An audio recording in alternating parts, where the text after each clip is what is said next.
صلی علی سیدنا مولانا محمد معدن الجود والکرم وآلہ الکرام وابنہ الکریم وبارک وسلم۔ باب التیمم بالصعید، یہ باب ہے پاک مٹی سے تیمم کے بیان میں۔ اخبرنا مالک اخبرنا نافع انہ اقبل ہوا وعبد اللہ بن عمر من الجرف حتی اذا کان بالمربد نزل عبد اللہ بن عمر فتیمم صعیدا طیبا فمسح وجهه ویدیہ الی المرفقین ثم صلی۔ خبر دے ہم کو حضرت امام مالک نے، خبر دے ہم کو حضرت نافع نے رضی اللہ تعالیٰ عنہما۔ حضرت نافع فرماتے ہیں، حضرت نافع اقبلا آئے، آپ یعنی حضرت نافع اور حضرت عبداللہ بن عمر آئے مقام جرف سے۔ مقام جرف ہے جو مدینہ شریف سے تقریباً 3 میل کے فاصلے پر ہے، وہاں سے تشریف لائے، جرف سے مدینہ شریف آئے۔ حتی اذا کان بالمربد، یہاں تک کہ جب مربت میں آ کر پہنچے حضرت عبداللہ بن عمر۔ مربت بھی ایک مقام کا نام ہے۔ جرف سے چلتے چلتے جب مربت آئے تو نزل عبداللہ ابن عمر، حضرت عبداللہ ابن عمر اپنی سواری سے اترے۔ فتیمم، تو آپ نے تیمم فرمایا پاک مٹی سے۔ فمسح وجهه، آپ نے اپنے چہرے پر مسح کیا اور اپنے دونوں ہاتھوں پر کوہنیوں سمیت پھر آپ نے نماز پڑھی۔ یہ 2 کام کیے آپ نے، چہرے کا مسح کیا اور دونوں ہاتھوں پر مسح کیا۔ یہ دونوں فرض ہیں، بلکہ ایک اور نیت فرض ہے۔ اخبرنا مالک اخبرنا عبد الرحمن بن القاسم عن ابیہ عن عائشہ رضی اللہ تعالی عنہا انہا قالت خرجنا مع رسول اللہ صلی اللہ علیہ وسلم فی بعض اسفارہ حتی اذا کننا بالبیداء او بذات الجیش انقطع عقدی فاقام رسول اللہ صلی اللہ علیہ وسلم علی التماسہ واقام الناس ولیسوا علی ماء ولیس معهم ماء فاتى الناس الى ابی بکر فقالوا الا ترى الى ما صنعت عائشة وقامت برسول اللہ صلی اللہ علیہ وسلم وبالناس وليسوا على ماء وليس معهم ماء قالت فجاء ابو بکر رضی اللہ تعالی عنہ ورسول اللہ صلی اللہ علیہ وسلم وادع راسه على فخذه قد نام فقال حبست رسول اللہ صلی اللہ علیہ وسلم والناس وليسوا على ماء وليس معهم ماء قالت فعاتبني وقال ما شاء الله أن يقول وجعل يدعونني بيده في حاصرتي فلا يمنعني من التحرك إلا راس رسول الله صلى الله عليه وسلم على فخذي فنام رسول الله صلى الله عليه وسلم حتى أصبح على غير ماء فأنزل الله تعالى آية التيمم فتيمموا فقال أسيد بن حضير ما هي بأول بركتكم يا آل أبي بكر قالت وبعثنا البعير التي كنت عليه فوجدنا العقد تحته۔ خبر دے ہم کو حضرت امام مالک نے، خبر دے ہم کو حضرت عبد الرحمن بن قاسم نے، وہ اپنے والد سے، وہ ام المومنین سے رضی اللہ تعالیٰ عنہ۔ ام المومنین فرماتی ہیں کہ ہم نکلے اللہ کے رسول صلی اللہ تعالیٰ وسلم کے ساتھ بعض سفر میں، آپ کے بعض سفر میں میں ساتھ تھی، یہاں تک کہ جب مقام بیدا میں ہم سب پہنچے، اور بھی صحابہ کرام تھے، حضور سیدنا صدیق اکبر بھی تھے اور بہت سے صحابہ تھے، یہاں تک کہ جب ہم سب پہنچے مقام بیدا میں یا مقام ذات الجیش میں، آپ کو شک ہے ام المومنین کو کہ یا تو مقام بیدا تھا یا مقام جیش تھا۔ فرماتی ہیں انقطع عقدی، میرا ہار گم ہو گیا، انقطع عقدی، میرا ہار گم ہو گیا مقام بیدا میں یا مقام جیش میں۔ تو اللہ کے رسول صلی اللہ علیہ وسلم نے اقامت فرمائی، رک گئے، اعلیٰ التماس، ہار کی تلاش کرنے کی وجہ سے۔ واقام الناس، اور لوگ بھی رک گئے، صحابہ بھی رک گئے، ولیسا علی ماء، اور سب حضرات پانی پر نہیں تھے، یعنی وہ پانی نہیں تھا، ولیسا معهم ماء، اور نہ ہی ساتھ میں کوئی پانی تھا کجاوے وغیرہ میں۔ فاتى الناس، تو لوگ آئے حضور سیدنا ابو بکر صدیق رضی اللہ تعالیٰ عنہ کی بارگاہ میں اور عرض کیا کہ آپ نہیں دیکھتے ہیں کہ ام المومنین نے کیا کیا ہے، عائشہ صدیقہ نے کیا کیا ہے کہ انہوں نے روک لیا ہے اللہ کے رسول صلی اللہ تعالی وسلم کو، اور لوگوں کو نہیں ہے، لوگوں کے پاس اور نہیں ہے، لوگ پانی پر نہیں ہے لوگوں کے پاس پانی۔ تو ام المومنین فرماتی ہیں حضور سے ابو بکر صدیق رضی اللہ تعالیٰ عنہ تشریف لائے، اور اللہ کے رسول صلی اللہ تعالی وسلم اپنے سر انور کو رکھے ہوئے تھے میری ران پر، یہاں تک کہ نبی کریم صلی اللہ علیہ وسلم سو گئے، آرام فرما رہے تھے۔ فقالا تو فرمایا، عرض کیا، فرمایا حضور سے ابو بکر صدیق رضی اللہ تعالیٰ عنہ نے کہ اے عائشہ، آپ نے روک لیا ہے اللہ کے رسول صلی اللہ تعالی وسلم کو، لوگوں کو نہیں ہے، اور لوگ نہیں ہیں پانی پر، نہیں ہے لوگوں کے ساتھ پانی۔ ام المومنین فرماتی ہیں کہ فآتبنی، مجھے عتاب کرنے لگے، یعنی سخت سست فرمانے لگے، اور فرمایا جو چاہ اللہ تعالیٰ نے، کہتے رہے وہ وجعل یطعنی بیدی، اور میرے کوکھ میں اپنے ہاتھ سے مارنے لگے، فلا یمنعونی، تو مجھے نہیں روکا حرکت کرنے سے مگر اللہ کے رسول صلی اللہ تعالی وسلم کا سر انور جو میرے فخذ میں، میرے ران پر آپ کا سر انور تھا۔ تو اللہ کے رسول صلی اللہ تعالی وسلم سو گئے یہاں تک کہ صبح ہو گئی گہرے پانی پر۔ تو اللہ تعالیٰ نے آیت تیمم اتاری اس موقع پر، مقام بیدا میں یا مقام جیش میں، اسی موقع پر آیت تیمم کہ یا ایھا الذین آمنوا، وہ آیت تیمم کہ فتیمموا صعیدا طیبا فإن لم تجدوا ماء فتیمموا صعیدا طیبا، یہ آیت اللہ تعالیٰ نے اتاری۔ حضور سیدنا جبرائیل السلام یہ آیت لے کے تشریف لائے اللہ کے رسول صلی اللہ تعالی وسلم کی بارگاہ میں۔ فقال اسید بن حدیر، تو حضرت اسید بن حدیر نے فرمایا کہ نہیں ہے یہ پہلی برکت اے آل ابو بکر، یعنی اے ام المومنین، آپ کی یہ پہلی برکت نہیں ہے، اس سے پہلے بھی بہت سی برکتیں اللہ تعالیٰ کی طرف سے ملی ہیں ہم سب کو۔ فرماتی ام المومنین کہ ہم نے اٹھایا اونٹ کو، تو ہم نے اٹھایا اس اونٹ کو جس پر میں تھی، تو ہم نے پایا ہار کو اس کے نیچے۔ اس حدیث پاک میں آیا کہ ام المومنین کا ہار گم ہو گیا تھا، تو نبی کریم صلی اللہ تعالی وسلم رک گئے ہار کی تلاش کے لیے۔ تو یہ مخالفین یہ اعتراض کرتے ہیں، اس کو دلیل بناتے ہیں کہ نبی کریم صلی اللہ تعالی وسلم کو معاذ اللہ علم غیب نہیں ہے، اگر علم غیب ہوتا تو اونٹ کے نیچے سے ہار نکال لیتے، اور جو ہے آپ کا وہاں رکتے نہیں، سمجھ گئے کہ وہاں پانی نہیں تھا، اس مقام پر نہیں رکتے۔ تو اس کا مطلب نبی کریم صلی اللہ تعالی وسلم کو علم غیب نہیں ہے معاذ اللہ۔ ان بدبختوں نے اس حدیث پاک سے یہ سمجھا، اور اس حدیث پاک سے اور کچھ نہیں سمجھا۔ اس حدیث پاک کا جواب، اس سوال کا جواب یہ ہے کہ سب سے پہلا جواب تو یہ ہے کہ کسی حکمت اور کسی مصلحت کے بنا پر نبی کریم صلی اللہ تعالی وسلم جو ہے کچھ کام نہیں کرتے ہیں، اس میں ہزارہ حکمتیں ہوتی ہیں، مصلحتیں ہوتی ہیں۔ تو یہاں بھی مصلحت اور حکمت تھی کہ آیت اترنے والی تھی تیمم کے بارے میں، تیمم کے جواز کے بارے میں نبی کریم صلی اللہ تعالی وسلم کو معلوم تھا کہ آیت تیمم اترنے والی ہے،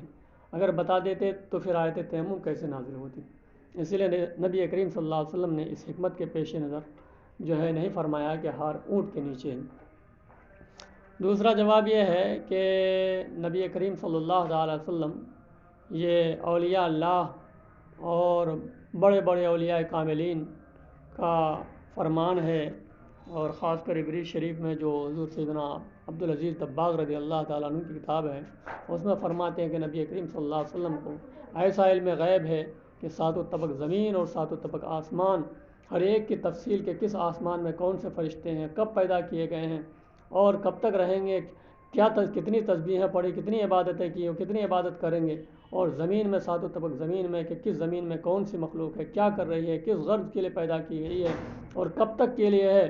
نبی کریم صلی اللہ علیہ وسلم ہر ایک کے بارے میں تفصیلی طور پر جانتے ہیں۔ نبی کریم صلی اللہ تعالی وسلم اللہ کی عطا سے اس طرح علم غیب رکھتے ہیں، تو نبی کریم صلی اللہ علیہ وسلم کو یہ علم غیب بھی تھا کہ ہر فلاں موقع فلاں جگہ ہے،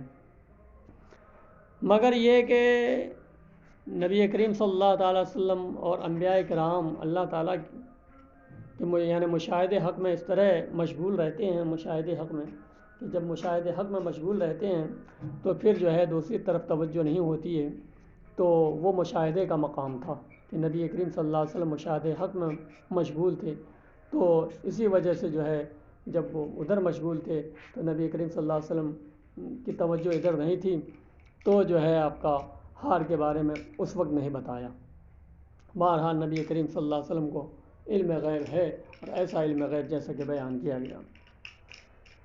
فرمایا حضرت امام محمد نے کہ اس پر ہمارا عمل ہے، اور تیمم میں دو ضرب ہیں، ایک ضرب چہرے کے اور ایک ضرب دونوں ہاتھوں کے لیے سمیت، یہی فرمان حضور سینا امام اعظم ابو حنیفہ کا رضی اللہ تعالیٰ عنہ۔ باب الرجل یصیب من امراتی یباشرها وهي حائض، یہ باب ہے مرد کے بارے میں جو اپنی بیوی کے پاس آئے اور اس سے مباشرت کرے حال یہ کہ وہ حائضہ ہو۔ خبر دی ہم کو اخبرنا مالک اخبرنا نافع عبداللہ ابن عمر ارسل الى عائشة يسألها هل يباشر الرجل امرأته وهي حائض فقالت لتشد ازارها على اسفلها ثم يباشرها ان شاء۔ خبر دے ہم کو حضرت امام مالک نے خبر دے ہم کو حضرت نافع نے کہ حضرت عبداللہ ابن عمر نے بھیجا ام المومنین کی طرف ہو سوال کرنے کے لیے، آپ سے سوال کریں کہ کیا مرد مباشرت کر سکتا اپنی بیوی سے حال یہ کہ وہ حائضہ ہو؟ تو ام المومنین نے فرمایا لتشد ازارها، اس کے تہبند کو باندھ دے عورت کے اس کے نچلے والے حصے میں، یعنی ناف سے لے کر کے گھٹنے تک، پھر جو ہے ان سے مباشرت کرے اگر چاہے۔ قال محمد وبهذا ناخذ لا باس بذلك وهو قول ابي حنیفہ والعامة من فقهاءنا۔ حضرت امام محمد نے فرمایا اس پر ہمارا عمل ہے کہ کوئی حرج نہیں ہے، اس میں یہی فرمان حضور سیدنا امام اعظم اور عامہ فقہا کا ہے۔ اخبرنا مالک اخبرنا ثقۃ عندي عن سالم بن عبد الله وسليمان بن يسار انهما سئل عن الحائض هل يصيبها زوجها اذا رأت الطهر قبل ان تغتسل فقال لا حتى تغتسل۔ خبر دی ہم کو حضرت امام مالک نے خبر دی ایک ثقہ نے جو میرے نزدیک ثقہ ہیں، وہ سالم بن عبداللہ سے اور سلیمان بن یسار سے، یہ دونوں بزرگ سوال کیے گئے حائض عورت کے بارے میں کہ کیا اس کا شوہر اس کے پاس آ سکتا ہے جب کہ وہ طہر دیکھ لے، عورت تو پاکی دیکھ لے غسل کرنے سے پہلے؟ تو فرمایا دونوں بزرگوں نے کہ نہیں، یہاں تک کہ وہ غسل کر لے۔ یہ اس صورت میں ہے کہ جب کہ جو ہے 10 دن سے کم میں بند ہوا ہو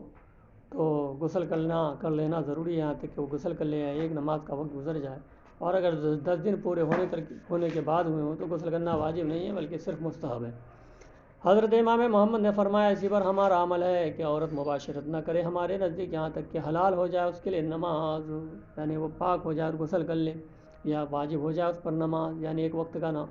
نماز کا وقت گزر جائے۔ یہی فرمان ہے حضور سیدنا امام اعظم ابو حنیفہ کا رضی اللہ تعالیٰ عنہ۔ اخبرنا مالک اخبرنا زید بن اسلم ان رجلا سأل النبي صلی اللہ علیہ وسلم ما يحل لي من امرأتي وهي حائض قال تشد عليها ازارها ثم شانك بعلاها۔ خبر دے ہم کو حضرت امام مالک نے خبر دے ہم کو حضرت زید بن سالم نے کہ ایک مرد نے سوال کیا نبی کریم صلی اللہ تعالی وسلم سے کہ کیا حلال ہے میرے لیے میری بیوی حال یہ کہ وہ حیض میں ہو؟ تو فرمایا کہ ان کا ازار مضبوطی کے ساتھ باندھ دو، پھر جو ہے تمہارے لائق ہے، تمہاری شان ہے بعلاها، اس کے اوپر۔ حضرت امام محمد نے فرمایا یہ فرمان حضور سیدنا امام اعظم ابو حنیفہ کا ہے، اور بے شک آئی ہے اس سے بھی زیادہ رخصت ام المومنین سے، وہ رخصت یہ آئی ہے، آپ فرماتے ہیں کہ مرد صرف بچے خون کے نشان سے اور اس کے ماں سوا اس کے لیے حلال ہے۔ مفتہ بھی قول یہ ہے کہ اس حالت میں عورت کے ناف سے لے کر کے گھٹنے تک ہر طرح کا نفع حرام ہے، یہاں تک کہ دیکھنا بھی حرام ہے۔ باب التقى الختانان هل يجب الغسل، یہ باب ہے اس بارے میں کہ جب ختانان مل جائیں عورت مرد کے شرمگاہ تو کیا غسل واجب ہوتا ہے۔ اخبرنا مالک حدثنا الزهري عن سعيد بن مسيب ان عمر وعثمان وعائشة كانوا يقولون اذا مس الختانان فقد وجب الغسل۔ خبر دی ہم کو حضرت امام مالک نے حدیث بیان کی ہم سے حضرت زہری نے حضرت سعید بن مسیب سے کہ حضور سیدنا عمر فاروق اور حضور سیدنا عثمان غنی اور ام المومنین سب حضرات فرماتے ہیں کہ جب ختانان سے مل جائے تو غسل واجب ہو جاتا ہے۔ اخبرنا مالک اخبرنا ابو النضر مولا عمر بن عبید اللہ عن ابی سلمۃ بن عبد الرحمن انه سأل عائشة ما يوجب الغسل فقالت النذری ما مثلك یا ابا سلمۃ مثل الفروج یسمع الدیکا تصرخ فیصرخ معها اذا جاوز الختان ختان الختان فقد وجب الغسل۔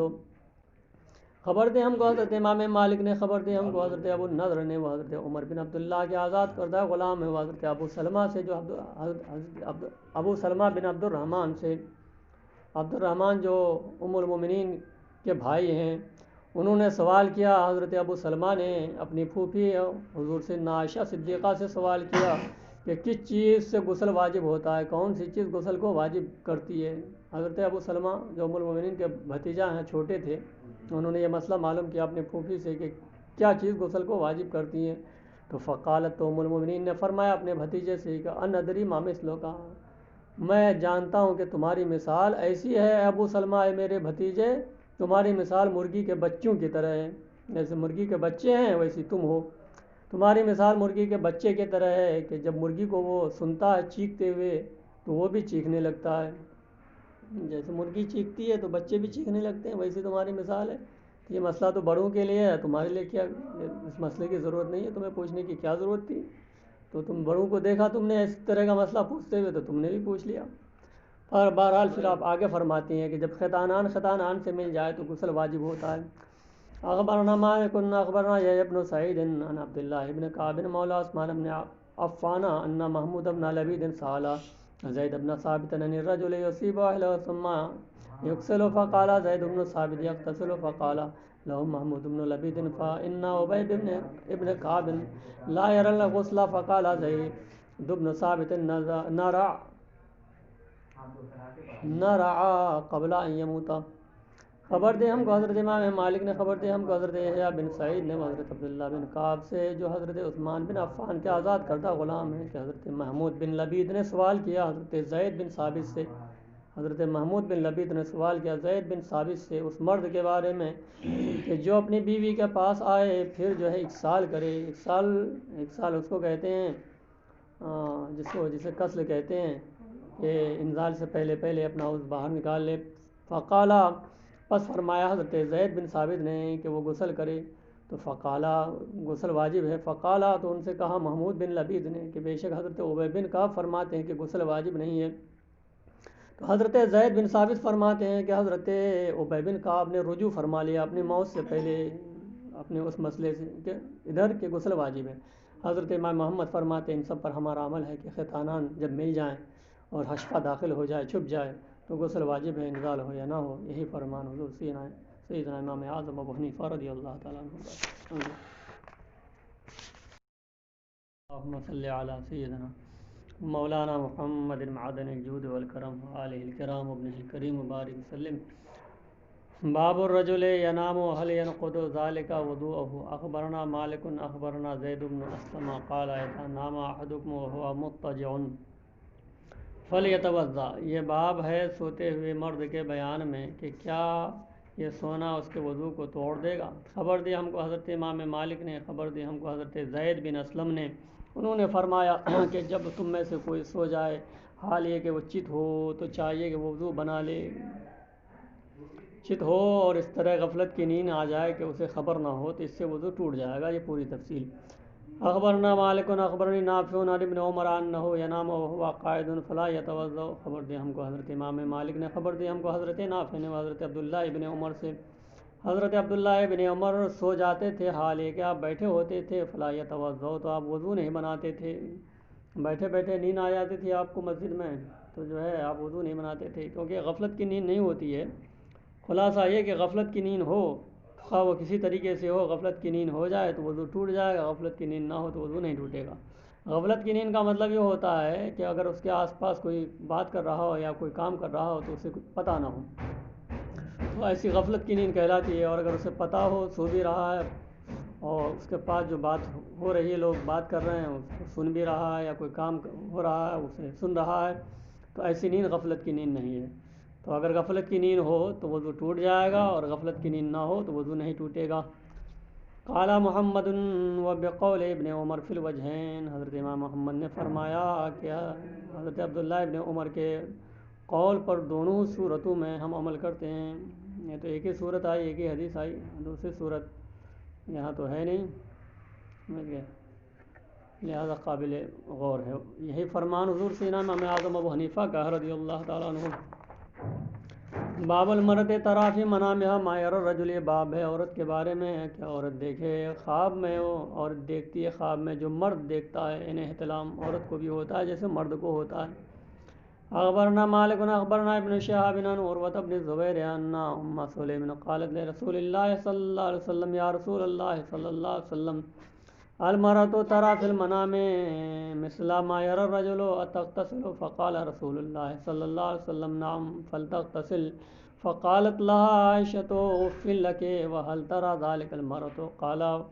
فالتفت إليها رسول الله صلى الله عليه وسلم فقال تربت يمينك ومن أين الشبه؟ خبر دی ہم کو حضرت امام مالک نے خبر دی ہم کو حضرت ابن شہاب نے حضرت عروہ بن زبیر سے کہ حضرت ام سلیم نے عرض کیا اللہ کے رسول صلی اللہ تعالیٰ وسلم سے کہ اللہ کے رسول صلی اللہ تعالیٰ وسلم عورت خواب میں کیا وہ بات دیکھتی، وہ چیز دیکھتی ہے جو مرد خواب میں دیکھتا ہے؟ اے اللہ کے رسول صلی اللہ علیہ وسلم عورت وہ خواب میں وہ دیکھے جو مرد خواب میں دیکھتا ہے تو کیا غسل ہو جائے گا؟ یعنی عورت کو بھی اگر احتلام ہو جائے؟ فرمایا اللہ کے رسول صلی اللہ علیہ وسلم نے ہاں فلتغتسل، چاہیے کہ تم غسل کر لو اگر ایسا ہو۔ تو ان سے ام المؤمنین نے فرمایا ام سلیم سے کہ اف اللہ کے اف ہو، افسوس کے طور پر یہ جملہ عرب میں بولا جاتا ہے، اور وحل ترا، کیا تم جو ہے کیا تمہارا گمان ہے کہ عورت جو ہے یہ دیکھتی ہے؟ تو راوی فرماتے ہیں کہ نبی کریم صلی اللہ تعالیٰ وسلم اس کی طرف متوجہ ہو گئے، ان کی طرف یعنی ام المومنین حضرت عائشہ صدیقہ رضی اللہ تعالیٰ عنہ کی طرف متوجہ ہوئے اور فرمایا تربت یمین ہو کہ تمہارا ہاتھ جو ہے گرد آلود ہو۔ ناراضگی کے طور پر جملہ نبی کریم صلی اللہ تعالیٰ وسلم ارشاد فرماتے تھے، اور فرمایا کہ کہاں سے پھر بچہ باپ ماں کے مشابہ ہوتا ہے، اس کا مطلب ہے کہ ماں کو بھی یہ چیز ہوتی ہے۔ فرمایا حضرت امام محمد نے کہ اسی پر ہمارا عمل ہے، یہی فرمان حضور سینا امام اعظم ابو حنیفہ کا ہے۔ باب المستحاضۃ، یہ باب ہے مستحاضہ کے بارے میں۔ اخبرنا مالک حدثنا نافع عن سلیمان بن یسار عن ام سلمۃ زوج النبی صلی اللہ علیہ وسلم ان امرأة كانت تحراق الدم على عهد رسول اللہ صلی اللہ علیہ وسلم فاستفتت لها ام سلمۃ رسول اللہ صلی اللہ علیہ وسلم فقال لتنظر الليالي والايام ما التي كانت تحيض من الشهر قبل ان يصيبها الذي اصابها فلتترك الصلاة قد غرى ذلك من الشهر فإذا خلفت ذلك فلتغتسل ثم لتستنصر بثوب فلتصلي۔ خبر دے ہم کو حضرت امام مالک نے حدیث بیان کی ہم سے حضرت امام نافع نے حضرت سلیمان بن یسار سے حضرت ام سلمہ زوج نبی صلی اللہ تعالیٰ علیہ وسلم سے کہ ایک عورت خون بہاتی تھی نبی کریم صلی اللہ تعالیٰ علیہ وسلم کے زمانے میں، تو انہوں نے معلوم کیا فتویٰ معلوم کیا ان کے سلسلے میں ام سلمہ نے اللہ کے رسول صلی اللہ تعالیٰ علیہ وسلم سے، تو فرمایا اللہ کے رسول صلی اللہ تعالیٰ علیہ وسلم نے کہ وہ عورت دیکھ لے رات اور دن کو، وہ رات اور دن کہ جن رات اور دن میں انہیں مہینے میں حیض آتا تھا، قبل ان یصیبہ الذی اصابہ، اس کو پہنچنے سے پہلے جو اسے پہنچ رہا ہے، یعنی استحاضہ، تو دیکھ لے کہ پہلے اسے حیض کے کتنے دن ہوتے تھے، تو فلتترک الصلاۃ، اتنے دن نماز چھوڑ دے، جتنے دن حیض آتے تھے مہینے کے اتنے دن نکال لے۔ فیضا خلفت ذالک، پھر اس کے بعد بھی آئے تو چاہیے کہ وہ غسل کر لے، پھر جو ہے کوئی کپڑا رکھ لے اور نماز پڑھے، یعنی اتنے دن نکال دے اور اتنے دن نکالنے کے بعد چاہیے کہ وہ غسل کرے اور نماز پڑھے اور کوئی کپڑا رکھ لے۔ قال محمد، حضرت امام محمد فرماتے ہیں رضی اللہ تعالیٰ عنہ اسی پر ہمارا عمل ہے کہ مستحاضہ وضو بنائے ہر نماز کے وقت کے لیے اور نماز پڑھے دوسرے وقت تک، دوسرا جب وقت آئے تو پھر نماز پڑھے اگرچہ خون بہے، یہی فرمان حضور سینا امام اعظم ابو حنیفہ کا رضی اللہ تعالیٰ عنہ۔ اخبرنا مالک اخبرنا سمی مولا ابی بکر ابن عبد الرحمن القعقاع ابن حکیم وزید ابن اسلم ارسلہ الی سعید ابن المسیب یسألہ عن المستحاضۃ کیف تغتسل؟ فقال سعید تغتسل من طہر الی طہر وتتوضأ لكل صلاۃ فإن غلبها الدم استغفرت بصوم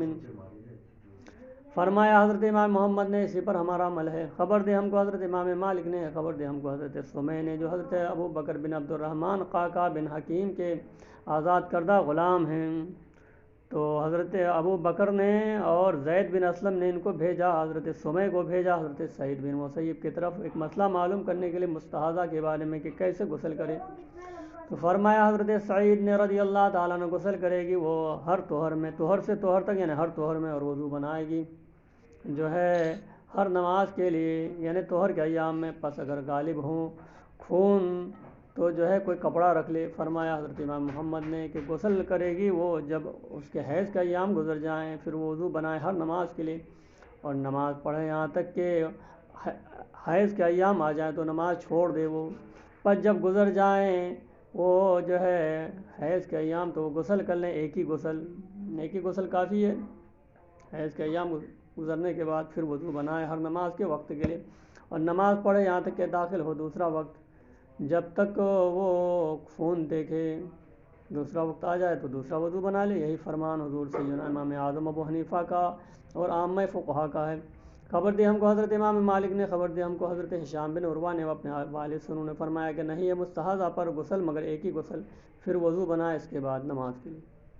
یہ چلے گئے کیا یہ والے؟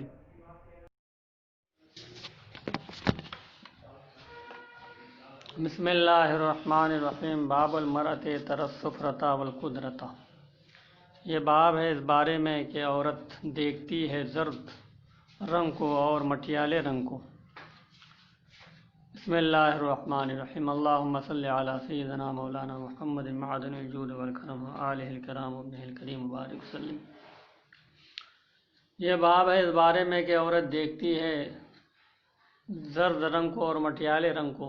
یعنی زرد رنگ کا بھی حیض ہوتا ہے اور مٹیالے رنگ کا بھی حیض ہوتا ہے۔ حیض کے 6 رنگ ہیں، زرد رنگ کا بھی حیض ہے اور مٹیالہ رنگ بھی حیض ہے۔ اخبرنا مالک اخبرنا علقمۃ بن ابی علقمۃ عن امہ مولاۃ عائشہ رضی اللہ تعالی عنہا زوج النبی صلی اللہ علیہ وسلم انہا قالت کان النساء یبعثن الی عائشہ بالدرجۃ فیہا القرصف فیہ الصفرۃ من الحیض فتقول لا تعجلن حتی ترین القصۃ البیضاء ترید بذلک الطہر من الحیض۔ خبر دے ہم کو حضرت امام مالک نے، خبر دے ہم کو حضرت علقمہ بن ابو علقمہ نے، وہ اپنی ماں سے جو ام المؤمنین کی آزاد کردہ غلام ہیں، آزاد کردہ باندی ہیں رضی اللہ تعالی عنہما، کہ وہ فرماتی ہیں، ام المؤمنین فرماتی ہیں، نہیں وہ ان کی ماں حضرت علقمہ بن ابو علقمہ کی ماں، ان کی ماں جو ام المؤمنین کی جو ہے آزاد کردہ باندی ہیں، ان کی ماں کا نام ہے مرجانہ۔ مرجانہ بھی اچھا نام ہے۔ تو ان کی ماں حضرت مرجانہ فرماتی ہیں کہ عورتیں عورتیں بھیجتی تھیں، کیونکہ ام المؤمنین کی باندی تھی، آپ کے پاس رہتی تھی، تو بھیجتی تھی عورتیں ام المؤمنین کے پاس بالدرجۃ ڈبیا لے کر، ڈبیا چھوٹی ڈبیا ہوتی، ڈبیا لے کر جس میں قرصف ہوتا تھا اور قرصف میں جو ہے زرد رنگ کا حیض ہوتا تھا، تو وہ لے کر کے بھیجتی تھی مسئلہ معلوم کرنے کے لیے کہ مسئلہ معلوم کریں کہ زرد رنگ کا جو خون آ رہا ہے کیا یہ حیض ہے یا نہیں۔ فتقولو، تو ام المؤمنین فرماتی لا تعجلنا، جلدی مت کرو، یہاں تک کہ دیکھ لو خالص سفیدی کو۔ خالص سفیدی سے آپ مراد لیتے تھے حیض کے طہر، حیض سے طہر کو، یعنی خالص سفیدی آئے گی تو جو ہے طہر ہے، ورنہ اگر زرد رنگ کا بھی آئے تو وہ حیض ہی ہے۔ حضرت امام محمد نے فرمایا بہذا ناخذ، اسی پر ہمارا عمل ہے کہ لا تطہر المرأۃ، عورت پاک نہیں ہوگی ما دامت تری حمرۃ او صفرۃ، جبکہ وہ دیکھے یا مٹیالہ، حتی تری البیاض خالصا، یہاں تک کہ خالص سفیدی دیکھے تب جا کر کے وہ پاک ہوں گی عورتیں۔ یہی فرمان حضور سیدنا امام اعظم ابو حنیفہ کا ہے رضی اللہ تعالیٰ عنہ. اخبرنا مالک اخبرنا عبد الله بن ابي بكر عن عمته عن ابنته زيد بن ثابت انها بلغها ان نساء كنا يدعون بالمصابيح من جوف الليل فينظرنا الى الطهر فكانت تعيب ذلك عليهن وتقول ما كان النساء يصنعن هذا. خبر دے ہم کو حضرت امام مالک نے خبر دی ہم کو ابو بکر نے حضرت عبداللہ بن ابو بکر وہ اپنی پھوپھی سے روایت کرتے ہیں. حضرت عبداللہ بن ابو بکر وہ اپنی پھوپھی سے روایت کرتے ہیں اور ان کی پھوپھی جو ہے حضرت زید بن ثابت کی بیٹی سے روایت کرتے ہیں. حضرت زید بن ثابت کی بیٹی نے کو یہ بات پہنچی، یہ خبر ملی کہ عورتیں جو ہیں چراغ کے ذریعے من جوف اللیل آدھی رات میں دیکھتی تھی چراغ لے کر کے طہر کو، آدھے رات میں طہر کو دیکھتی تھی کہ طہر ہوا یا نہیں ہوا. فکانت تعیب ذالک علیہن، تو حضرت زید بن ثابت کی بیٹی عیب لگاتی تھی ان پر کہ یہ ایسا نہیں کرنا چاہیے، کیا ضرورت پڑی ہے کہ چراغ لے کے دیکھا جائے. وہ تقول، اور فرماتی تھی حضرت زید بن ثابت کی بیٹی کہ عورتیں جو ہے ما کان النساء یصنعن ھذا، عورتیں ایسا پہلے نہیں کرتی تھی، یعنی صحابہ کے زمانے میں، صحابہ کے زمانے کی عورتیں، یہ بعد میں ایسا ہونے لگا. باب المرأۃ تغتسل بعد اعضاء الرجل وهي حائض، یہ باب ہے اس بارے میں کہ عورت مرد کے بعض اعضاء کو دھو سکتی ہیں حال یہ کہ عورتیں حائضہ ہوں، حال یہ کہ عورت حائضہ ہو، حالت حیض میں اپنے شوہر کے اعضاء کو دھو سکتی ہیں. خبر دے ہم کو حضرت امام مالک نے خبر دی ہم کو حضرت نافع نے کہ حضرت عبداللہ ابن عمر کا کہ یغتسل جواری ہے آپ کی باندیاں دھوتی تھیں آپ کے دونوں پاؤں، اور وہ یوتی نحل خمرتا، اور جو ہے مسلح عطا جائے نماز آپ کو عطا کرتی تھی. وہ ہننا ہوید، حال یہ کہ آپ کی باندیاں وہ حیض سے ہوتی ہیں، حیض کی جمع ہوید اور حوائد. تو پتہ چلا کہ حالت حیض میں جو ہے عورت مرد کے پاؤں بھی دھو سکتی ہے، کوئی سامان بھی دے سکتی ہیں عورتیں. فرمایا حضرت امام محمد نے کہ کوئی حرج نہیں ہے اس پر، یہی فرمان حضور سیدنا امام اعظم ابو حنیفہ کا رضی اللہ تعالیٰ عنہ. اخبرنا مالک اخبرنا هشام بن عروة عن ابیہ عن عائشہ قالت کنت ارجل رسول اللہ صلی اللہ علیہ وسلم وانا حائض. خبر دی ہم کو حضرت امام مالک نے خبر دی ہم کو حضرت ہشام بن عروہ نے، وہ اپنے والد حضرت عروہ سے، وہ ام المومنین سے رضی اللہ تعالیٰ عنہ، ام المومنین فرماتی ہیں کہ میں کنگھا کرتی تھی اللہ کے رسول صلی اللہ تعالی وسلم کے سر انور پر، حال یہ کہ میں حالت حیض سے ہوتی.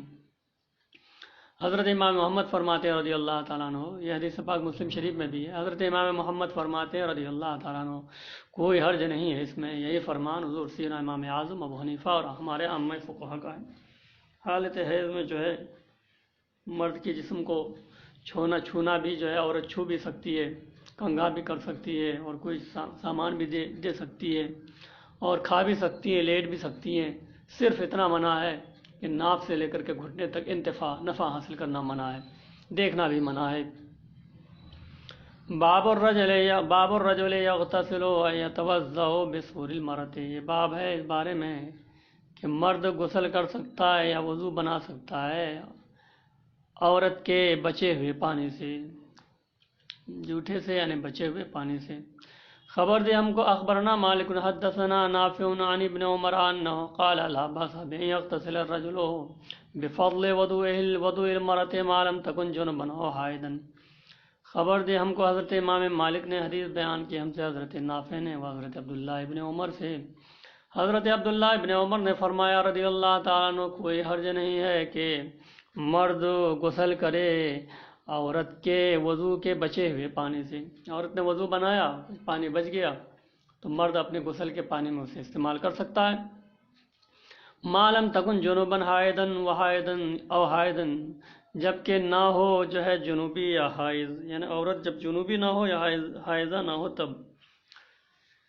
یہ تو فرمایا کہ اگر عورت جنوبی ہے یا حائضہ ہے تو اگر وضو بنایا ایسی عورت نے تو اس کا مطلب یہ ہے کہ مرد اس پانی کو استعمال نہیں کر سکتا ہے، مگر مفتیٰ بھی قول یہ ہے جو آ رہا ہے۔ قال محمد، حضرت امام محمد نے فرمایا رضی اللہ تعالیٰ عنہ، کوئی حرج نہیں ہے عورت کے وضو کے بچے ہوئے پانی سے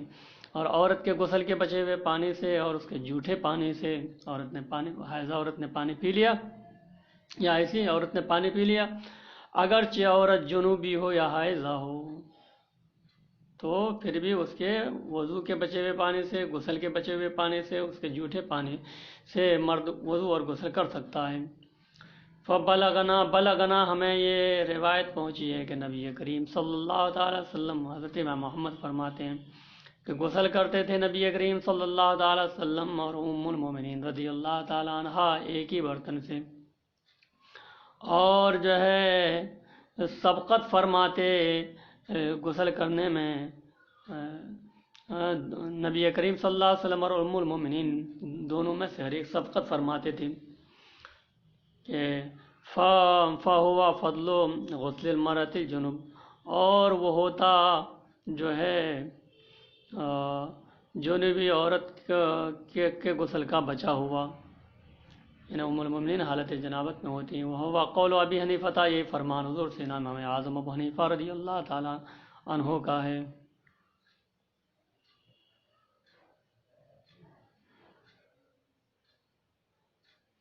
باب الوضوء بسور الحرۃ، یہ باب ہے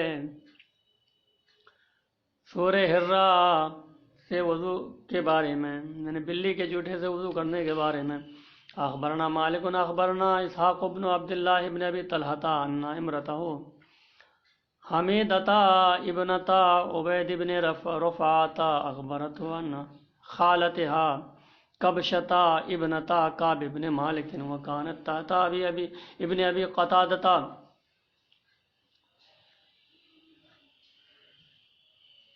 ان ابا قتادۃ امرها فسكبت له وضوءا فجاءت حرة فشربت منه فأصغى لها الإناء فشربت، قالت كبشة فرعاني أنظر إليه وقال أتعجبين يا ابنة أخي؟ قالت قلت نعم، قال إن رسول الله صلى الله عليه وسلم قال إنها ليست بنجس إنها من الطوافين عليكم والطوافات۔ خبر دی ہم کو حضرت امام مالک نے، خبر دی ہم کو حضرت اسحاق بن عبداللہ بن ابو طلحہ نے کہ ان کی بیوی، کن کی بیوی؟ حضرت اسحاق کی بیوی، ان کی بیوی کا نام کیا ہے؟ حمیدہ۔ حضرت اسحاق کی بیوی کا نام حمیدہ، جو کن کی بیٹی تھی؟ عبید بن رفعہ کی بیٹی تھی حمیدہ، کہ حمیدہ نے بتایا اپنے شوہر کو، حضرت اسحاق کو بتایا۔ حمیدہ روایت کرتی ہے اپنی خالہ سے، ان کی خالہ کون ہے؟ کبشہ۔ کبشہ کون ہے؟ حضرت کعب بن مالک کی بیٹی ہیں۔ وکانت، اور تھیں حضرت کبشہ ابو قتادہ کے تحت، یعنی آپ کی باندھی تھیں نا، آپ کی بیوی تھی یہ کبشہ۔ کبشہ جو ہے ان کے نکاح میں تھیں، کون؟ ابو قتادہ کی نکاح میں، کہ ابو قتادہ نے انہیں حکم دیا پانی انڈیلنے کا، تو انڈیلا کبشہ نے ابو قتادہ کے لیے وضو کا پانی۔ فجاءت حرۃ، تو ایک بلی آ گئی، اسی درمیان میں پانی رکھا، فشربت منہ، تو بلی نے پی لیا، فاصغى لها الاناء، تو حضرت ابو قتادہ نے اس کے لیے جھکا دیا اس برتن کو، تو بلی نے پانی پی لیا۔ قالت کبشۃ، تو حضرت کبشہ فرماتی ہیں میں دیکھنے لگی آپ کی طرف، ابو قتادہ کی طرف، تو ابو قتادہ نے فرمایا تعجبین یا ابنۃ اخی، تو کیا تعجب کرتی ہو میرے بھائی کی بیٹی؟ قالت قلت نعم، تو انہوں نے عرض کیا ہاں، انہوں نے کہا کہ میں نے کہا کہ ہاں، تو فرمایا، کہا انہوں نے کہ اللہ کے رسول صلی اللہ تعالی وسلم نے، حضرت ابو قتادہ نے فرمایا کہ اللہ کے رسول صلی اللہ تعالی وسلم نے ارشاد فرمایا کہ نہیں ہے نجس اس کا جھوٹا، کیونکہ وہ طوافین میں سے تم پر اور طوافات میں سے ہے، بلا طوافین میں سے اور بلی طوافات میں سے۔ حضرت امام محمد فرماتے رضی اللہ تعالیٰ عنہ لا باس ان یتوضا بفضل سورۃ الحر، کوئی حرج نہیں ہے بلی کے جھوٹے پانی سے وضو بنانے میں، سورہ حرہ کے بچے ہوئے پانی سے وضو بنانے میں، اور اس کا غیر میرے نزدیک ہمارے نزدیک زیادہ پسندیدہ ہے، اور جب دوسرا پانی موجود ہے تو اس سے بنانا چاہیے۔ یہی فرمان حضور سینا امام اعظم ابو حنیفہ کا ہے رضی اللہ تعالیٰ عنہ۔ بلی کے جوٹے سے وضو ہو جائے گا جبکہ دوسرا پانی موجود نہ ہو، اور اگر دوسرا پانی موجود ہو تو بلی کے جوٹے پانی سے وضو بنانا مکروہ ہے۔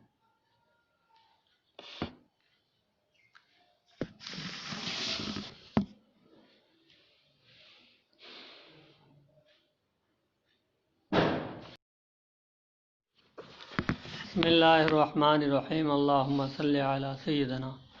و مولانا محمد معدن الجود والکرم وآلہ الکرام ابنہ الکریم مبارک وسلم۔ باب الاذان والتصویب، یہ باب ہے اذان اور تصویب کے بیان میں۔ تصویب کہتے ہیں اعلان بعد الاعلان کو، کہ ایک بار اعلان ہو گیا نماز کا یعنی اذان سے، دوبارہ پھر بتانا کہ اب جماعت ہونے والی ہے، اسی کو تصویب کہتے ہیں۔ اور یہ دوبارہ بتانا جہاں جیسی رائج ہے ویسی، ہمارے شہروں میں صلاۃ رائج ہے، کہیں اگر دیگر الفاظ رائج ہے تو وہ ان کے لیے وہ تصویب ہے۔ خبر دے ہم کو حضرت اخبرنا مالک اخبرنا ابن شہاب عن عطاء ابن یزید اللیثی عن ابی سعید الخدری ان رسول اللہ صلی اللہ علیہ وسلم قال اذا سمعتم النداء فقولوا مثل ما يقول المؤذن۔ خبر دی ہم کو حضرت امام مالک نے، خبر دی ہم کو حضرت ابن شہاب نے، وہ حضرت عطا بن یزید لیثی سے، وہ حضرت ابو سعید خدری سے کہ اللہ کے رسول صلی اللہ تعالی وسلم نے ارشاد فرمایا، جب تم اذان سنو تو کہو اسی کے مثل جیسی مؤذن کہتا ہے۔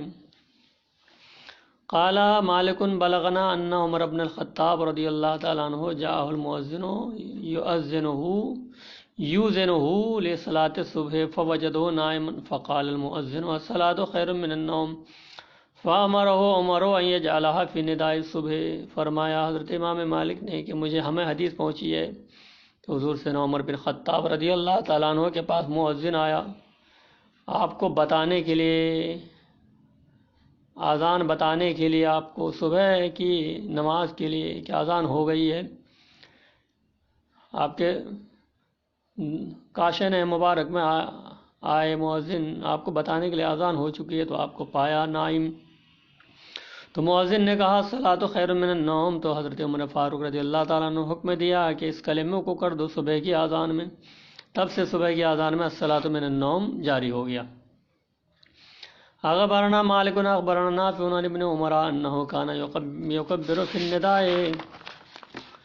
ثلاثا ويتشهد ثلاثا وكان احيانا اذا قال حي على الفلاح قال على اسرها حي على الخير۔ خبر دی ہم کو حضرت امام مالک نے، خبر دی ہم کو حضرت نافع نے، حضرت عبداللہ ابن عمر سے کہ حضرت عبداللہ ابن عمر جو ہے اللہ اکبر فرماتے اذان میں 3 بار، خود اذان دیتے آپ حضرت عبداللہ ابن عمر، اور اللہ اکبر اذان میں 3 بار فرماتے، اور تشہد 3 بار، یہ تشہد ثلاثاً، تشہد 3 بار، ہو سکتا ہے کہ پہلی تشہد 2 بار، دوسری تشہد 1 بار، اور یا یہ بھی ہو سکتا ہے کہ 3 بار، مگر ثلاثاً ہوتا، صرف ثلاثاً ہے تو پتہ چلا کہ ایک تشہد 2 بار اور ایک تشہد 1 بار۔ اور کبھی جو ہے آپ فرماتے حی علی الفلاح، کب؟ جب کہ یہ فرماتے آپ کبھی اذا قال حی علی الفلاح، جب مؤذن حی علی الفلاح کہتا تو آپ فرماتے ان کے پیچھے، ان کے بعد حی علی الخیر جواب میں۔ حضرت امام محمد فرماتے ہیں الصلاۃ خیر من النوم، یہ جو ہے صبح کی اذان میں ہے، اذان کے دیگر کلمات سے فارغ ہونے کے بعد، اور واجب نہیں ہے کہ زائد کیا جائے اذان میں وہ جو ثابت نہیں ہے، اور جو ثابت ہی نہیں ہے حدیث سے اسے جو ہے نہیں، ولا یجب، اور ثابت نہیں ہے وہ جو ثابت نہیں ہے کہ زائد کیا جائے اذان میں، وہ جو ثابت نہیں ہے، یعنی جو نہیں ہے اسے ثابت کیا جائے، اسے پڑھا جائے، یہ جائز نہیں ہے۔ باب المشی الی الصلاۃ و فضل المساجد، یہ باب ہے نماز کی طرف چلنے کے بیان میں اور مساجد کی فضیلت کے بیان میں۔ اخبرنا مالک حدثنا علاء بن عبد الرحمن بن یعقوبہ عن ابی انہ سمع ابا ہریرہ قال قال رسول اللہ صلی اللہ علیہ وسلم اذا صوب بالصلاة فلا تعتوها تسعونا واتوها وعلیکم السکینۃ فما ادرکتم فصلوا وما فاتکم فاتموا فإن أحدكم في صلاة ما كان يعمد إلى الصلاة۔ خبر دے ہم کو حضرت امام مالک نے حدیث بیان کی ہم سے حضرت علا بن عبد الرحمن بن یعقوب نے، وہ اپنے والد یعقوب سے، انہوں نے سنا حضرت ابو ہریرہ سے فرماتے ہوئے کہ اللہ کے رسول صلی اللہ تعالی وسلم نے ارشاد فرمایا، جب نماز کی تصویب کہی جائے، دوبارہ اعلان ہو تو فلا تاتوہا تسعونا، تو دوڑتے ہوئے مت آؤ، واتوہا، اور آؤ نماز کی طرف اس حال میں کہ تم پر سکینہ ہو، وقار کے ساتھ آؤ۔ یہ نہیں کہ جو ہے صلاۃ ہو گئی، تصویب ہو گئی تو دوڑو، ایسا نہیں، وقار کے ساتھ آؤ۔ فما ادرکتم، تو جو تم پالو تو نماز پڑھ لو، اور جو تم سے فوت ہو جائے جو رکعت تو پوری کر لو، بس بے شک تمہارا جو ہے تم نماز ہی میں ہو، تم میں سے کوئی نماز ہی میں ہوتا ہے جبکہ وہ نماز کا ارادہ کر کے نکلتا ہے، قصد کیا نماز کا تو گویا کہ نماز ہی میں، نماز ہی کا ثواب لکھا جاتا ہے۔ حضرت امام محمد فرماتے ہیں رضی اللہ تعالیٰ عنہ، ہرگز تم جلدی مت کرو رکوع پانے کے لیے اور نہ تکبیر افتتاح پانے کے لیے، یہاں تک کہ تم جب صف میں پہنچ جاؤ اور اس میں کھڑا ہو جاؤ تب جلدی رکوع پانے کے لیے یا تکبیر افتتاح پانے کے لیے جلدی مت کرو، اطمینان سے آؤ۔ یہی فرمان حضور سیدنا امام اعظم ابو حنیفہ کا رضی اللہ تعالیٰ عنہ۔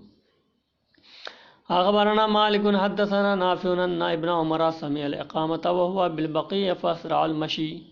خبر دی ہم کو حضرت امام مالک نے حدیث بیان کی ہم سے حضرت نافع نے کہ حضرت عبداللہ ابن عمر نے اذان سنی ہے حال یہ کہ آپ جنت البقیع میں تھے، تو آپ فاسرع المشی تو آپ تیز قدم چلنے لگے۔ تیز قدم چلنا منع نہیں ہے، دوڑنا منع ہے۔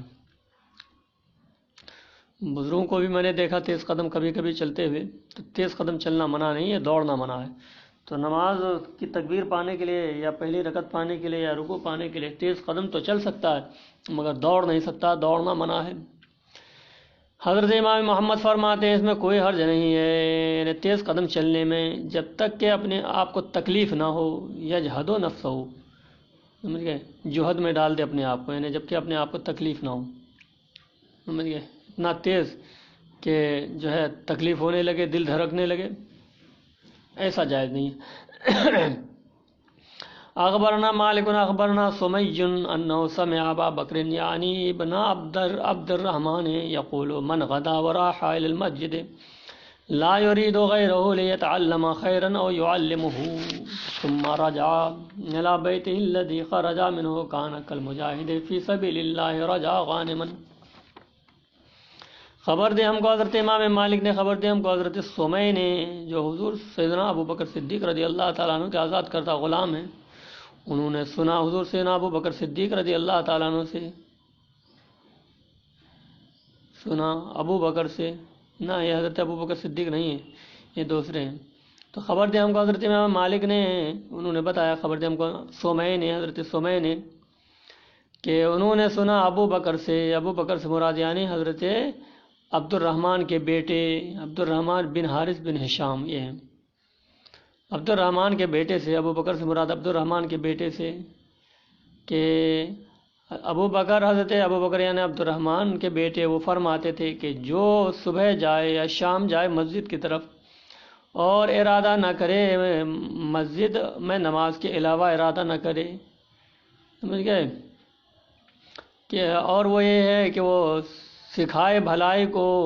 یہ بھلائی سیکھے یا بھلائی سکھائے، جائے راستے میں تو لوگوں کو بھلائی سکھائے، خیر کی تعلیم دے، سمجھ گئے، اگر کوئی خلاف شرع کام دیکھے تو بھلائی سے جو ہے کی تعلیم دے، اور کوئی اگر عالم جا رہے ہوں تو ان سے کوئی مسئلہ معلوم کرے، بھلائی سیکھے۔ تو جو بھلائی سیکھے یا بھلائی سکھائے پھر لوٹے اپنے گھر کی طرف، جس سے وہ نکلا تھا، تو گھر سے نکلنے سے گھر سے واپسی تک گویا کہ وہ مجاہد فی سبیل اللہ کی طرح ہے، لوٹا غنیمت پا کر۔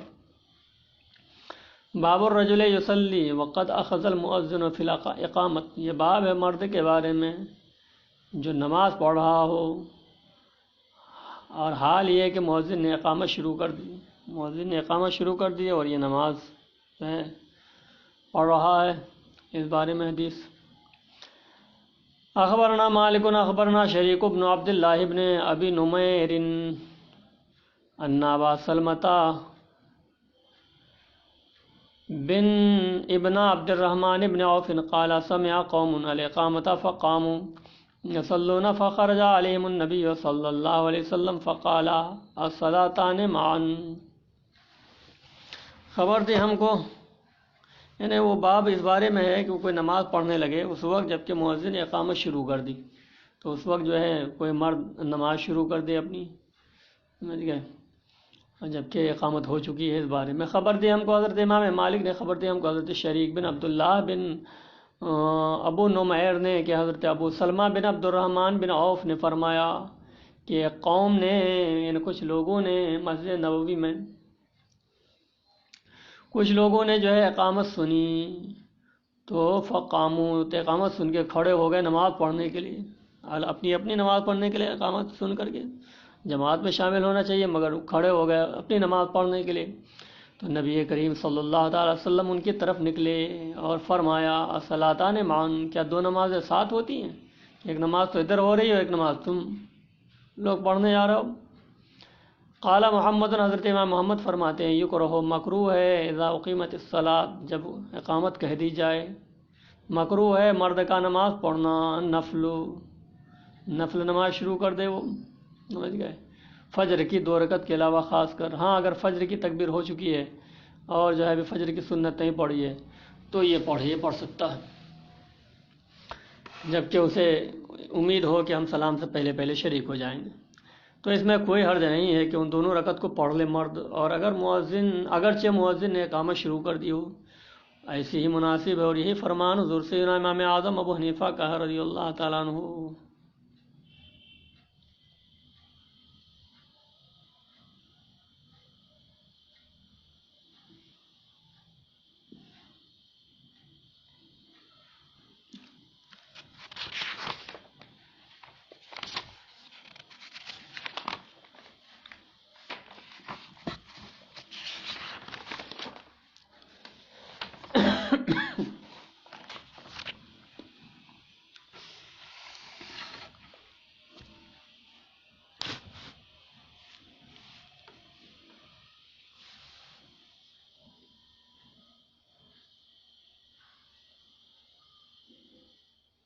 اللہ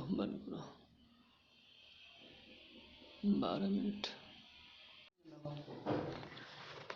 بسم اللہ الرحمن الرحیم. اللہم صلی علی سیدنا مولانا محمد معدن الجود والکرم وآلہ الکرام ابنہ الکریم مبارک وسلم. باب الرجل یصلی وقد اخذ المؤذن فی الاقامۃ. یہ باب ہے اس مرد کے بارے میں جو نماز پڑھتا ہو اور اس حال میں کہ مؤذن نے اقامت شروع کر دی. مؤذن نے اقامت شروع کر دی اور کوئی نماز پڑھنے کھڑا ہو جائے، اس بارے میں یہ باب ہے. خبر دی ہم کو حضرت اخبرنا مالک اخبرنا شریک بن عبداللہ بن ابی نمیر ان ابا سلمۃ بن عبد الرحمن بن عوف قال سمع قوم الاقامۃ فقاموا يصلون فخرج عليهم النبي صلی اللہ علیہ وسلم فقال الصلاتان معا. خبر دی ہم کو حضرت امام مالک نے، خبر دی ہم کو حضرت شریک بن عبداللہ بن ابو نمیر نے کہ حضرت ابو سلمہ بن عبد الرحمن بن عوف نے فرمایا کہ ایک قوم نے اقامت سنی تو وہ فقاموا، تو کھڑے ہو گئے نماز پڑھنے کے لیے، فقاموا یصلون، نماز پڑھنے کھڑے ہو گئے. فخرج علیہم النبی صلی اللہ تعالی وسلم، تو ان کی طرف نکلے نبی کریم صلی اللہ تعالی وسلم. فقال، اور فرمایا الصلاتان معا، کیا دو نمازیں ساتھ ہوتی ہیں؟ ادھر ایک نماز ہونے آ رہی ہے، تم لوگ ادھر نماز پڑھنے کھڑے ہو گئے، تو کیا دو نمازیں ساتھ ہوتی ہیں؟ یعنی ایسا نہیں کرنا چاہیے، جب اقامت ہو گئی ہے تو الگ سے نماز پڑھنے کے لیے کھڑا نہیں ہونا چاہیے. حضرت امام محمد فرماتے ہیں کہ یکرہ، مکروہ ہے کہ اذا اقیمت الصلاۃ، جب نماز کی اقامت کہہ دی جائے تو مرد نفل نماز پڑھنے کھڑا ہو. نفل نماز نہیں پڑھ سکتا ہے سوائے فجر کی 2 رکعت کے، خاص کر. ہاں فجر کی 2 رکعت اگرچہ ادھر تکبیر ہو گئی ہے تو فجر کی 2 رکعت پڑھنے کا حکم ہے، جبکہ یہ وثوق ہو کہ ہم امام کے سلام سے پہلے پہلے شریک ہو جائیں. فَإِنَّهُ لَا بَأْسَ بِأَن يُصَلِّيَهُمَا، تو فجر کی 2 رکعت پڑھنے میں، نماز پڑھنے میں کوئی حرج نہیں ہے کہ مرد پڑھے ان دونوں کو، اور اگرچہ مؤذن نے اقامت شروع کر دی ہو، ان اخذ المؤذن فی الاقامت، اگرچہ مؤذن نے اقامت شروع کر دی ہو، اخذ بمعنی شرع، اور ایسی ہی مناسب ہے، یہی فرمان حضور سینا امام اعظم ابو حنیفہ کا، یہی مناسب ہے کہ سنتیں پڑھ لیں، کیونکہ فجر کی سنتوں کی تاکید ہے، گویا کہ یہ واجب کی منزل میں ہے، اسی لیے باب تسویت الصف، یہ باب ہے صف سیدھی کرنے کے بیان میں۔ اخبرنا مالک اخبرنا نافع عن ابن عمر ان عمر بن الخطاب كان يأمر رجالا بتسویت الصفوف فإذا جاءه فأخبروه بتسویتها كبر بعد۔ خبر دے ہم کو حضرت امام مالک نے، خبر دے ہم کو حضرت نافع نے، وہ حضرت عبداللہ ابن عمر سے، کہ حضرت عمر فاروق رضی اللہ تعالیٰ عنہ حکم دیتے تھے لوگوں کو، یعنی صحابہ کو، صفیں سیدھی کرنے کا حکم دیتے تھے، کہ جب نماز کا وقت ہوتا تو حضرت عمر فاروق رضی اللہ تعالیٰ عنہ کی عادت میں کریمہ تھی کہ کچھ لوگوں کو حکم دیتے کہ دیکھیں صفوں کو، دیکھیں صفیں سیدھی کرائیں، تو حکم دیتے تھے کچھ صحابہ کو صفیں سیدھی کرنے کا۔ فیضا جا ہو، پس وہ حضرات جب آتے صفیں سیدھی کر کے، فاخبروہ تو آپ کو بتاتے صفیں سیدھی کرنے کے بارے میں کہ صفیں سیدھی ہو گئیں، کب برا، تو اس وقت حضرت عمر فاروق رضی اللہ تعالیٰ عنہ اللہ اکبر فرماتے تکبیر تحریم، اس کے بعد اخبرنا مالک اخبرنا ابو سہیل ابن مالک و ابو النضر مولا عمر ابن عبید اللہ عن مالک ابن ابی عامر الانصاری ان عثمان بن عفان کان یقول فی خطبتہ اذا قامت الصلاۃ فعادلوا الصفوف وحاذوا بالمناکب فإن اعتدال الصفوف من تمام الصلاة ثم لا يكبر حتى يأتيه رجال قد وكلهم بتسوية الصفوف فيخبرونه أن قد استوت فيكبروا۔ خبر دے ہم کو حضرت امام مالک نے، خبر دے ہم کو حضرت ابو سہیل بن مالک نے اور ابو النضر نے، جو عمر بن عبید اللہ کے آزاد کردہ غلام ہیں، وہ حضرت مالک بن ابو عامر انصاری سے،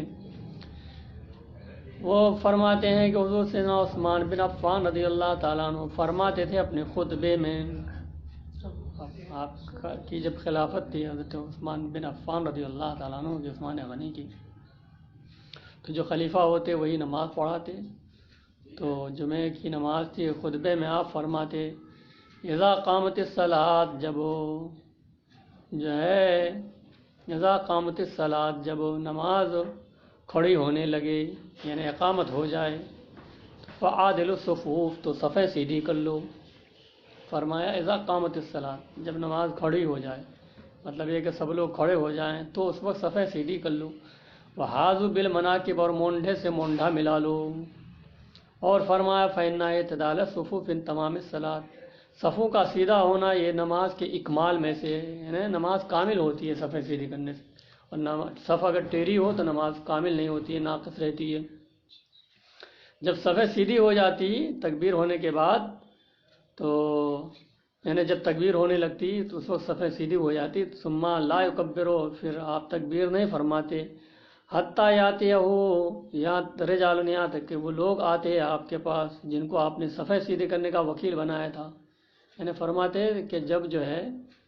نماز کھڑی ہو جائے، لوگ کھڑے ہو جائیں، تو کچھ لوگوں کو آپ بھیجتے کہ آپ سے جائیں صفیں سیدھی کر کے آئیں،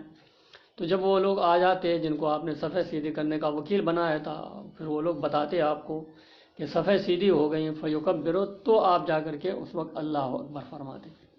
تو حضرت عثمان غنی رضی اللہ تعالیٰ عنہ کی حدیث میں آیا کہ صفیں اس وقت سیدھی ہوتی جب لوگ کھڑے ہو جاتے،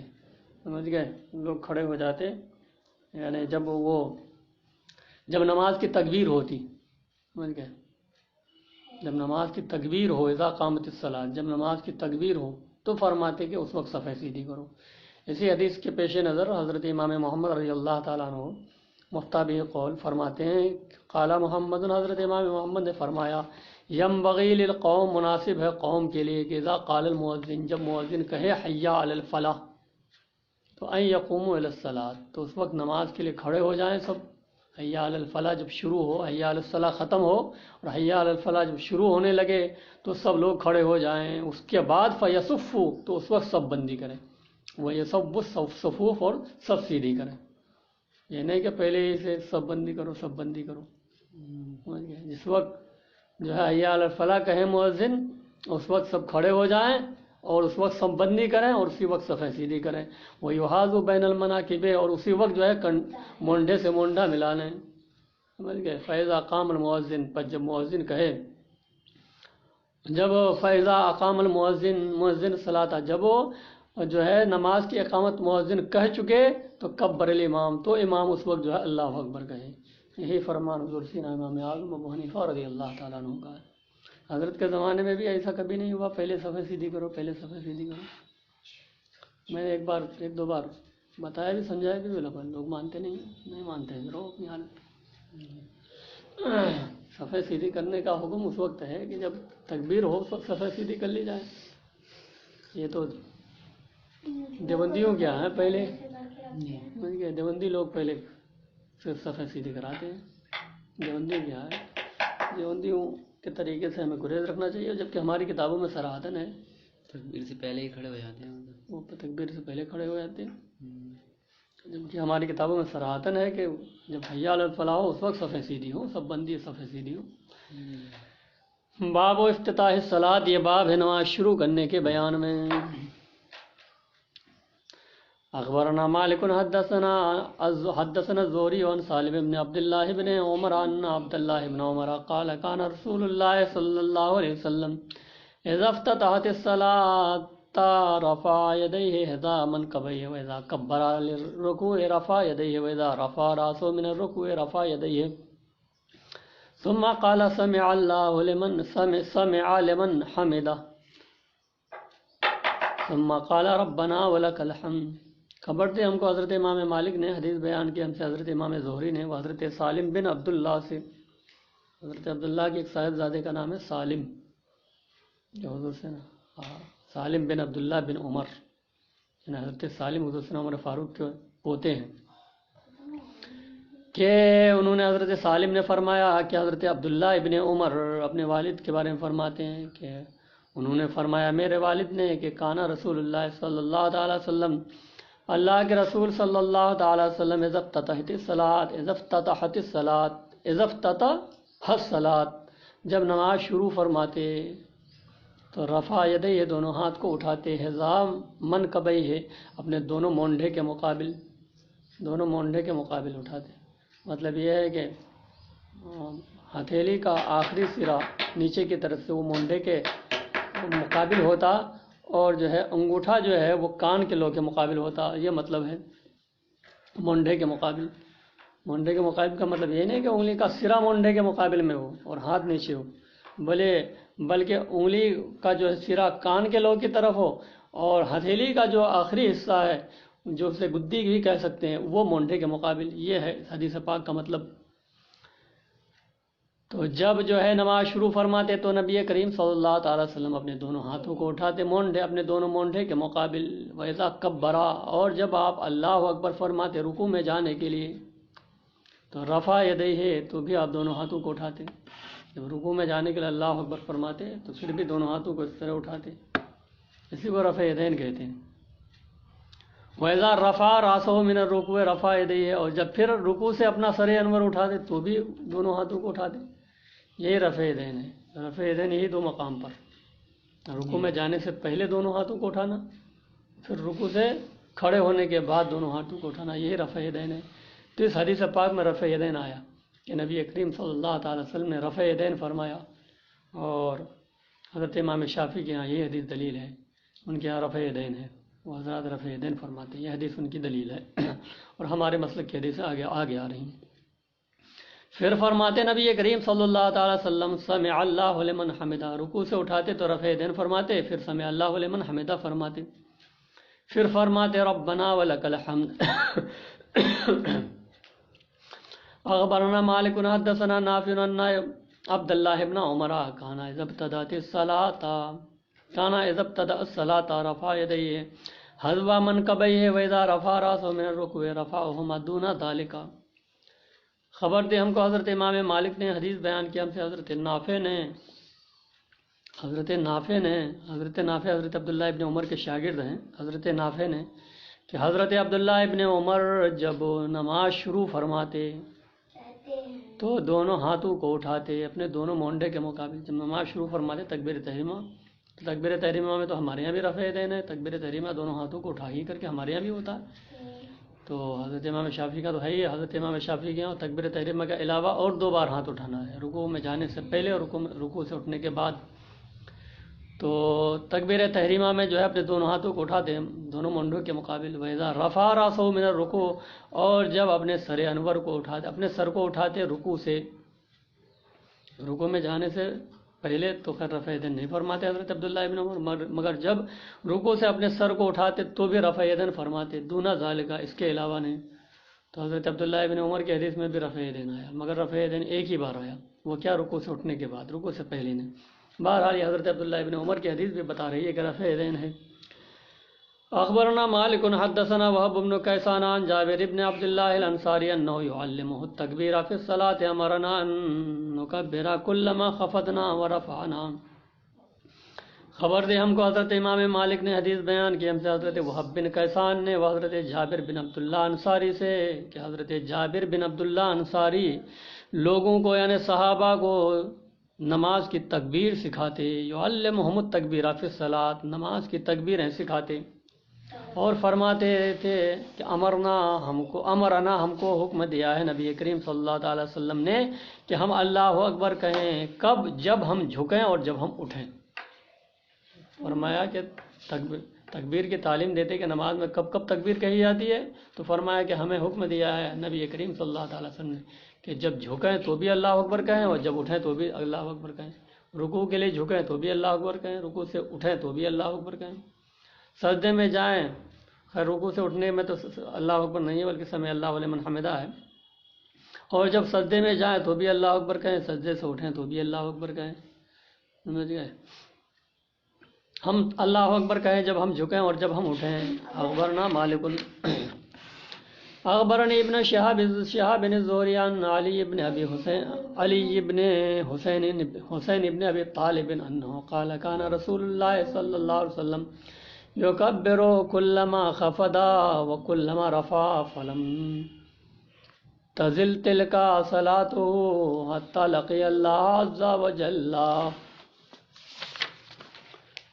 خبر دے ہم کو حضرت امام مالک نے خبر دے ہم کو حضرت ابن شہاب زہری نے وہ حضرت ابن حسین سے. ابن حسین کون ہے؟ حضور سینا امام زین العابدین ابن حسین، یعنی حضرت امام زین العابدین سے روایت کرتے ہیں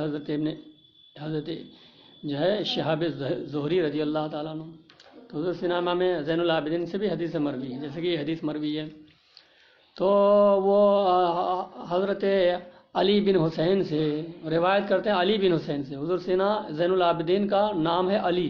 آپ کا لقب ہے زین العابدین. علی بن حسین بن ابو طالب سے تو انہوں نے فرمایا حضرت زین العابدین رضی اللہ تعالیٰ عنہ نے کہ اللہ کے رسول صلی اللہ تعالی وسلم یکبر کلما خفض و کلما رفع، اللہ اکبر فرماتے جب جھکتے اور جب اٹھتے. تو حضور سینا زین العابدین سے روایت مروی ہے، یہ حدیث مروی ہے، مگر یہ ہے کہ حضور سینا زین العابدین نے نبی کریم صلی اللہ علیہ وسلم کو دیکھا نہیں ہے. تو پھر کیسے روایت کرتے ہیں؟ تو اس کا جواب یہ ہے کہ آپ نے جو ہے وہ یہ اس حدیث کی اسناد نبی کریم صلی اللہ علیہ وسلم تک کرتے ہیں، مگر یہ ہے کہ آپ نے حضرت اپنے والد گرامی سے سنا ہو اور آپ کے والد نے جو ہے حضرت مولا علی سے سنی ہے یہ حدیث. اس طرح آپ اسناد کرتے ہیں. گویا کہ یہ ہے اس حدیث کو مرسل کہیں گے کیونکہ بیچ کے راویوں کا آپ نے نام نہیں لیا، تو جہاں بیچ کے راوی کا ذکر نہ ہو اس حدیث کو مرسل کہتے ہیں. تو یہ حدیث مرسل ہے. تو نبی کریم صلی اللہ تعالی وسلم جو ہے اللہ اکبر فرماتے جب جھکتے اور جب اٹھتے، اور فرماتے فلم تزل تلک صلاۃ، ہمیشہ آپ کی نماز ایسی ہوتی رہی کہ آپ جھکنے کے وقت اللہ اکبر کہتے اور اٹھنے کے وقت حتی لقی اللہ عز وجل، یہاں تک کہ اللہ تعالیٰ سے آپ نے ملاقات کر لی، یعنی دنیا سے پردہ فرمایا، رحلت فرمائی. اخبرنا مالک اخبرنا ابن شہاب عن ابی سلمۃ بن عبد الرحمن بن عوف انه اخبره ابا هريرة